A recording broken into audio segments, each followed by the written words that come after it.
នេហាទេវតាប្រទានឲ្យបងនឹងជីវបានជួបគ្នាគុំក្តីស្រឡាញ់រួមសាងវាសនារួមសាងគ្រួសារសុខដុមរមនាគ្មាននារីណាល្អជាងអូនឡើយបងបានរួមខ្នើយសុភ័ក្រមង្គលកំណប់ស្នេហាទេវតា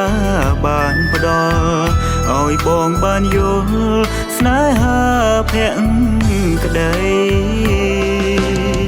ឧត្តមភរិយាសំឡាញ់ចិត្តអើ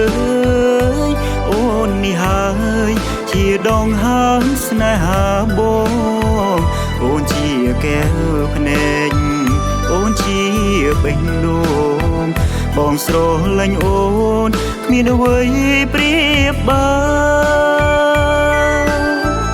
ឧត្តមភរិយាសំណប់ដួងចិត្តអូនជាគិត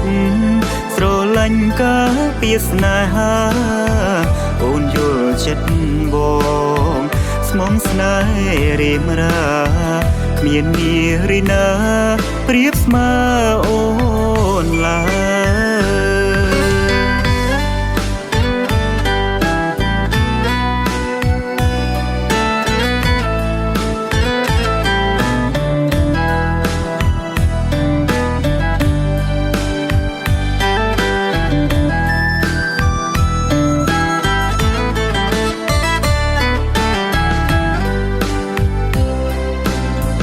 ឧត្តមភរិយាសំឡាញ់ចិត្តអើយអូននេះហើយជាដងហើមស្នេហាបងអូនជាកែវភ្នែកអូនជាបេះដូងបងស្រឡាញ់អូនគ្មានអ្វីប្រៀបបានឧត្តមភរិយាសំណប់ដួងចិត្តអូនជាគិតស្រឡាញ់ការពីស្នេហាអូនយល់ចិត្តបងស្មងស្នេហ៍រៀមរាគ្មាននារីណាប្រៀបស្មើអូនឡើយ